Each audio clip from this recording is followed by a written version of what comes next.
Assalamualaikum warahmatullahi wabarakatuh. Liridhaillah wa li syafa'ati Rasulillahi sallallahu alaihi wa alihi wasallam wa li jami'il muallifil kutubil lati ta'allamnaha wa 'allamnaha, khususan li hadrati As-Sayyid Husain bin Muhammad Al-Jisri At-Tarablusi wa li jami'i man ajazana minal masyayikh wal ulama, khususan li hadratus Syekh Muhammad Akram Safwan wa li jami'il muslimina wal muslimat wal mu'minina wal mu'minat al ahya'i minhum wal amwat min ummati Sayyidina Muhammad sallallahu alaihi wasallam wa li jami'i hajatina bi barakatil Fatihah. A'udzu billahi minasy syaithanir rajim. Bismillahirrahmanirrahim. Alhamdulillahi rabbil alamin. Arrahmanir rahim. Maliki yaumiddin. Iyyaka na'budu wa iyyaka nasta'in. Ihdinas siratal mustaqim. Siratal ladzina an'amta 'alaihim ghairil maghdubi 'alaihim waladdallin. Rabbi ighfirli wa liwalidayya amin. Bismillahirrahmanirrahim. Alhamdulillahi rabbil alamin.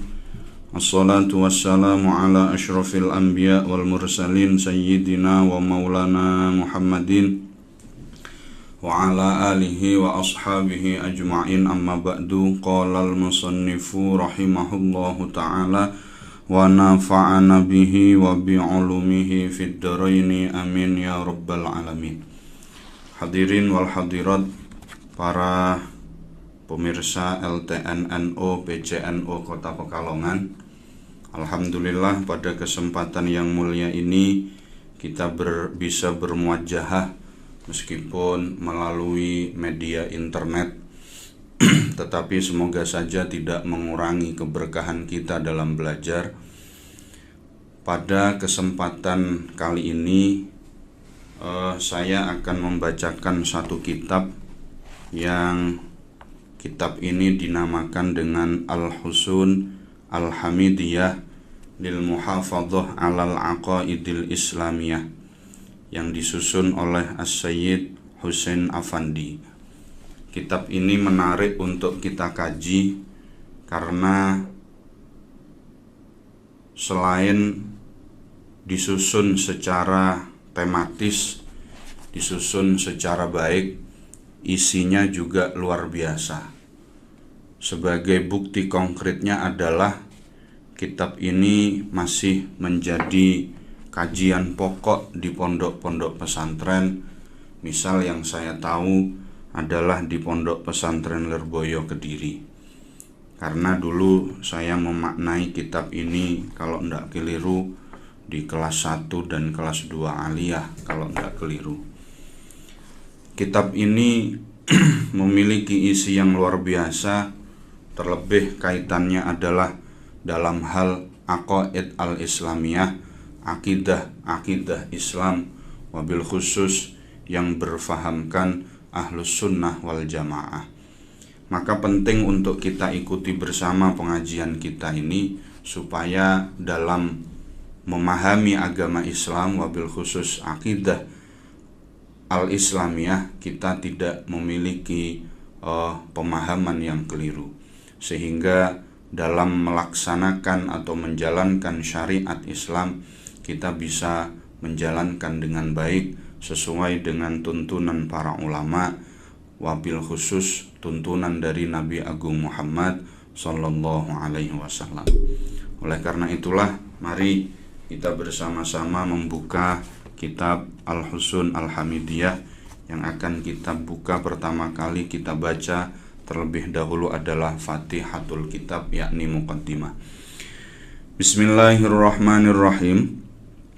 Bismillahi ngawiti ngaji engsun kelawan ngucap asmonipun Allah Ta'ala, kelawan dungo asmonipun Allah Ta'ala. Ar-Rahmani kang maha welas asih ing dalem donya lan akhirat, Ar-Rahimi kang maha welas asih ing dalem akhirat bloko. Alhamdu utawi sekabehane puji iku lillahi tetep kagungane Allah Rabbil alamina kang mangerani alam kabeh. Segala puji bagi Allah yang menjadi Tuhan semesta alam. Wassalatu utawi tambahi rahmat ta'zim wassalamu lan keselamatan iku ala sayyidina muga tetep ing atase bendoro kita rupane Muhammadin Kanjeng Nabi Agung Muhammad sallallahu alaihi wasallam asyrafil mursalin kang dadi luweh agung-agunge pira-pira utusanipun Allah taala. Wa ala alihi lan muga tetep ing atase keluargane Kanjeng Nabi Muhammad sallallahu alaihi wasallam wa sahbihi lan sahabate Kanjeng Nabi Muhammad sallallahu alaihi wasallam ajma'ina halih sekabehane. Para jamaah yang dimuliakan oleh Allah Subhanahu wa taala, membaca kitab dengan bentuk bahasa Jawa ini merupakan sebuah temuan yang luar biasa. Sebuah temuan yang tidak didapat di negara-negara yang lain, karena bahasa Jawa itu ada di Indonesia, ada di Nusantara dan khususnya di Pulau Jawa. Kenapa kemudian pondok-pondok pesantren rata-rata memakai bahasa Jawa? Karena memang satu letak teritorial pondok-pondok pesantren yang ada di Jawa itu karena bahasa kesehariannya adalah bahasa Jawa, maka untuk lebih bisa menyampaikan pesan itu lebih difahami mudah adalah dengan memakai bahasa Jawa. Terlebih karena bahasa Jawa ini lebih mendekati terhadap tarkib, terhadap i'rab, terhadap cara membaca sesuai dengan apa yang ada di dalam kitab-kitab apa itu ilmu nahwu ataukah ilmu sharaf, sehingga memang dipandang cocok dan sangat dekat sekali dengan makna yang diinginkan oleh bahasa Arab itu adalah bahasa Jawa. Oleh karena itulah saya pikir kalau memaknai kitab itu yang paling cocok adalah dengan bahasa Jawa, bukan dengan bahasa Indonesia. Karena banyak bahasa Indonesia yang hanya memiliki satu kosakata, tetapi bahasa Arab itu memiliki banyak kosakata. Amma ba'du ing dalam sakwise maca bismillah alhamdulillah assalatu wassalamu ala rasulillah fayaqulu mongko dawuh sapa al fakiru wong kang banget butuhe, al hakiru tegese wong kang banget inone, arroji wong kang banget ngarep-ngarepe, minallahi marang Gusti Allah, ngarep-ngarep ghufranal wazri ing pangapurane dosa, ing olehe den ngapura dosa, rupane abduhu kawulane Gusti Allah. Sinten menika? Rupane Husain bin Muhammad al-Jisri at-Tarablusi. Ini adalah pengarang kitab Al-Husun Al-Hamidiyah, yakni As-Sayyid Husain bin Muhammad al-Jisri at-Tarablusi. Afa muga-muga paring pangapura sinten Allahu Gusti Allah anhu saking As-Sayyid Husain bin Muhammad al-Jisri at-Tarablusi. Innahu temen saktuhune kelakuan iku minal maklumi saking pira-pira perkara kang wis den weruhi, al-musallami kang den trima akal, inda kulli muttaliin ana ing dalem sandinge wong kang ningali, ala tarikhil ummati ing ngatasé sejarahe umat, al Muhammadiyati kang bangsa Kanjeng Nabi Muhammad sallallahu alaihi wasallam, anna imana ahlil islami ing temen saktuhune imane ahlul Islam, imane wong Islam, bijami ima kelawan sekabehane perkara, jaa kang gawa bihi kelawan ma sapa ar-rasulu Kanjeng Nabi alaihi sholatu wassalam, iku kana ana apa iman fi asrihi ing dalem mangsa gesange Kanjeng Nabi, rupane asri sa'adati mongso kang den wilang-wilang bejo iku mustanadan kang sandaran, lil Qur'ani maring Al-Qur'an asy-syarifi kang mulya. Perlu kita fahami bersama bahwa sudah menjadi satu hal yang maklum dan bisa diterima oleh akal ketika kita melihat sejarah permulaan di mana umat Islam masih ditemani oleh Rasulullah Shallallahu Alaihi Wasallam, masih dituntun oleh Rasulullah Shallallahu Alaihi Wasallam. Mereka adalah golongan yang dikatakan di sini sebagai asri sa'adah, sebagai golongan yang betul-betul mendapatkan kebahagiaan yang sempurna. Sebab apa? Mereka betul-betul bersandar kepada Al-Quran. Sebab Rasulullah SAW sendiri dikatakan oleh Sayyidatina Aisyah, akhlaknya adalah akhlak Al-Quran. Sehingga para sahabat yang hidup di masa Rasulullah SAW adalah manusia-manusia yang mendapatkan kebahagiaan yang paling sempurna. Sebab apa? Satu, ditemani oleh Rasulullah. Yang kedua, masih betul-betul pegangannya adalah Al-Quranul Karim, yang penafsirannya atau arahnya itu langsung diarahkan oleh Rasulullah Shallallahu Alaihi Wasallam sebagai sebagai pembawa syariat. Wa haditsir rasulilan sandaran marang hadis Kanjeng Nabi Shallallahu Alaihi Wasallam al-munifi kang luhur. Jadi pada waktu para sahabat masih bersama dengan Rasulullah Shallallahu Alaihi Wasallam, mereka betul-betul bersandar kepada dua hal, yakni kepada Al-Quran yang ditafsirkan diarahkan langsung oleh Rasulullah, dan yang kedua mereka langsung bersandar kepada hadis Rasulullah Shallallahu Alaihi Wasallam. Sehingga disinilah kemudian merupakan masa yang paling bagus. Dikatakan di dalam berbagai macam hadis, berbagai macam riwayat, masa yang terbaik adalah masa di mana Rasulullah Shallallahu Alaihi Wasallam bersama dengan para sahabatnya. Khairul qurun qarni, tsumma yalunahum. Muayyadan turkang den kukuhake bi adillatil aqli kelawan piro-piro dalil akal. As-salimi kang slamet anna hiji kang ngambah opo akal filman haji ing dalam dalan al-qawimi kang jejeg.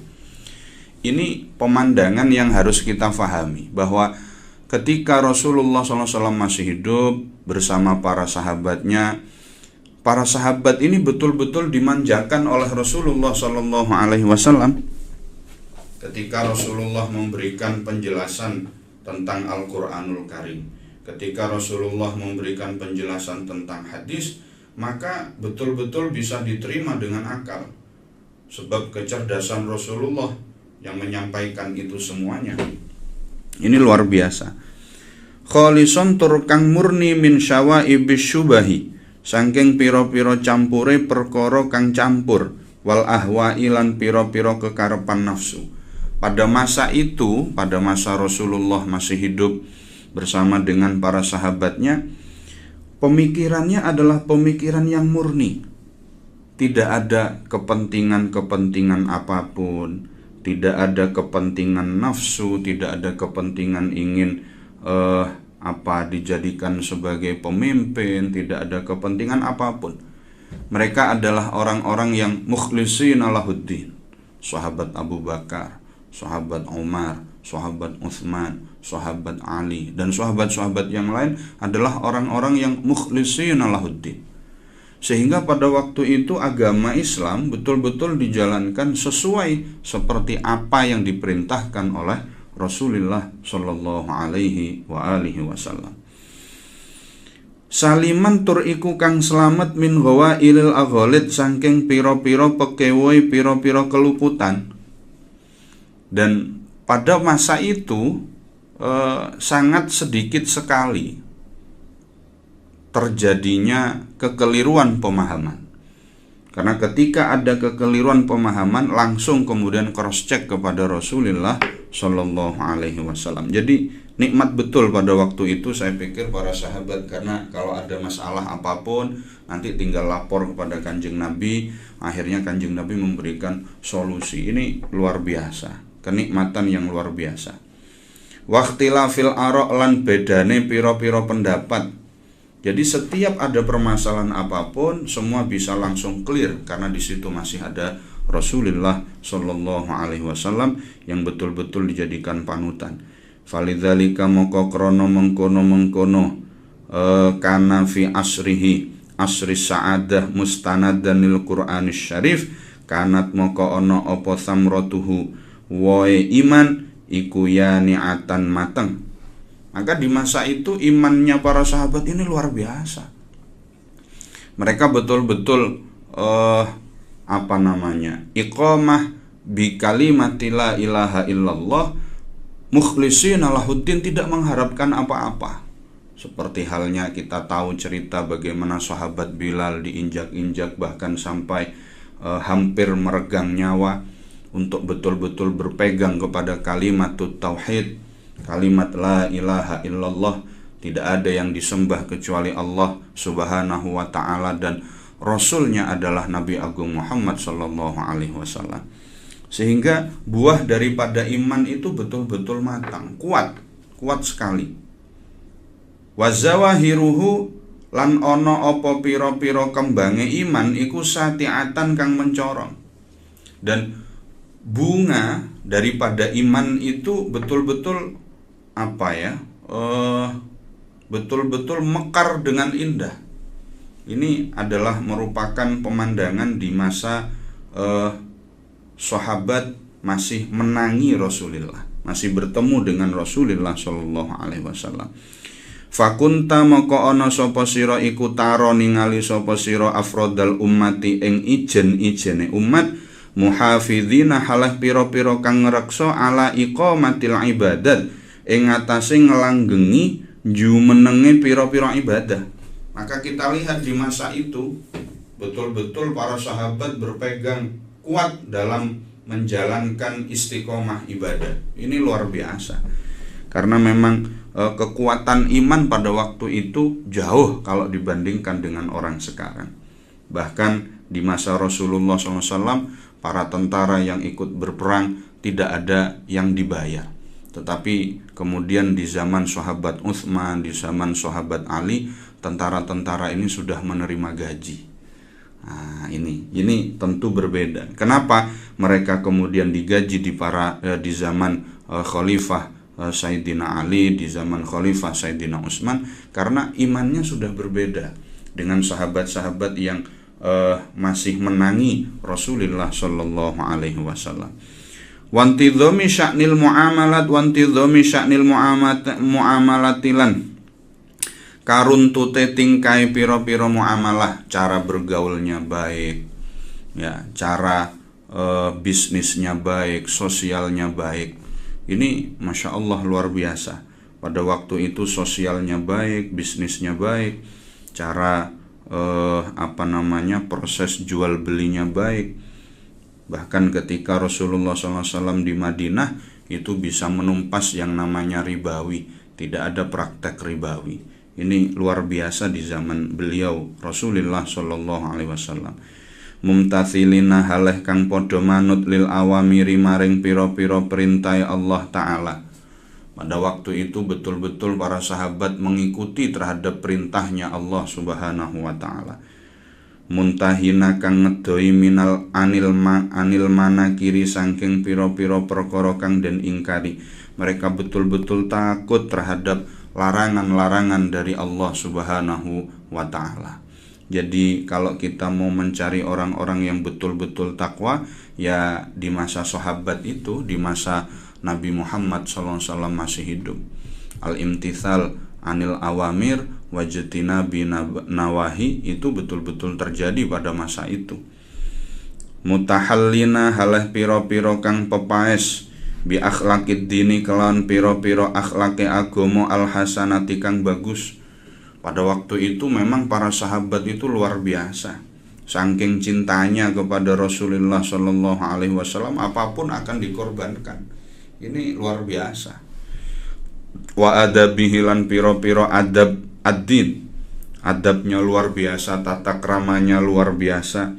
Al mustahsanati kang dan wilang-wilang bagus. Jadi kalau kita membaca apa yang ditulis oleh As-Sayyid Husain bin Muhammad ini di dalam muqaddimah kitab Al-Husun Al-Hamidiyah, sepertinya kita kepengin kembali. Kita ingin merasakan bagaimana keadaan di zaman para sahabat ketika masih ditemani oleh Rasulullah Shallallahu Alaihi Wasallam. Li'annahu krono temen saktuhune kelakuan mata toba ing dalam kapan li'annahu krono temen saktuhune kelakuan iku mata toba ing dalam kapan-kapan bagus opo al aslu pondasi tobat moko dadi bagus opo al furu'u cabang. Jadi ini rumus kehidupan itu adalah ketika pondasinya baik, maka kecabangnya akan baik. Ketika usulnya baik, maka furuknya akan baik. Maka ini harus kita jadikan pondasi kita dalam hidup. Kalau kita menginginkan kehidupan yang baik, maka pondasi harus baik. Ketika kita menginginkan anak kita nantinya memiliki faham yang baik, maka pondasi faham ahlus sunnah wal jamaahnya harus kuat. Sehingga kenapa kemudian di zaman sekarang banyak generasi-generasi kita yang mohon maaf memilih guru tidak sesuai dengan apa yang didawuhkan oleh guru-guru kita. Ini karena orang tua dalam memahamkan atau membangun pondasi faham ahlus sunnah wal jamaah ini kurang kuat, sehingga ketika mereka tumbuh besar yang terjadi adalah mentah dan mudah digoyangkan. Akhirnya mereka ikut ke grup-grup hijrah, ikut ke pengajian-pengajian yang mohon maaf kiainya saja tidak bisa membaca Al-Quran dengan benar. Ini yang baru-baru saja ini terjadi. Ini fenomena yang luar biasa dan fenomena yang saya pikir kita harus memiliki keprihatinan besar. Oleh karena itulah saya mohon kepada seluruh warga Nahdliyin untuk menanamkan faham ahlus sunnah wal jamaah dengan kuat sejak dini kepada anak-anak kita. Supaya apa?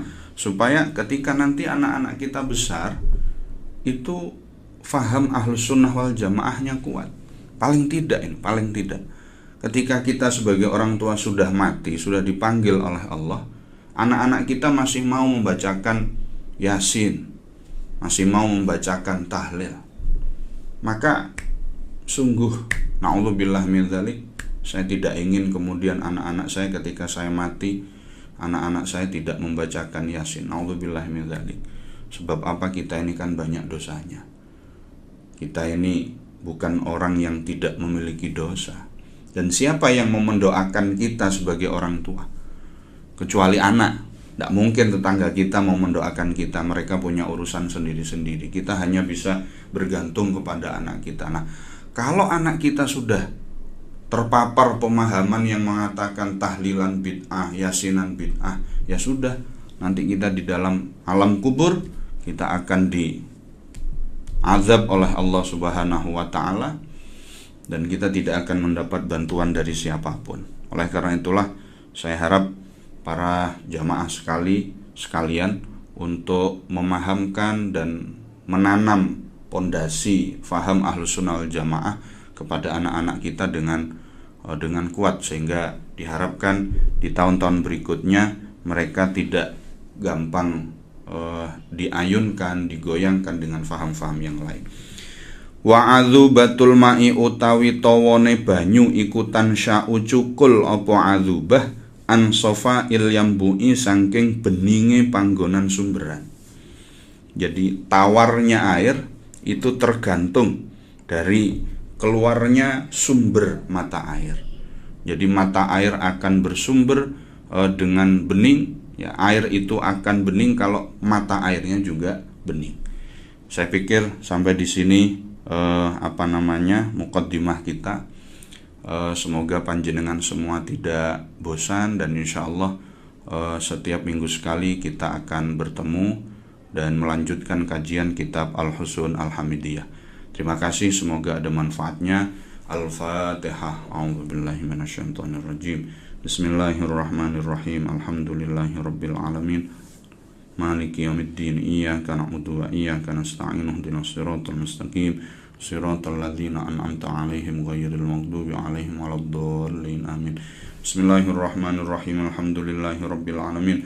Allahumma shalli wa sallim ala sayyidina maulana Muhammad. Iftah 'alaina futuhal 'arifin bihikmatika wanshur 'alaina rahmataka wa dzakirna ma nasina dzal jalali wal ikram. Wa sallallahu ala sayyidina Muhammadin wa ala alihi wa sahbihi wa baraka wa sallam. Walhamdulillahi rabbil alamin. Wallahul muwaffiq ila aqwamit thariq. Wassalamu alaikum warahmatullahi wabarakatuh.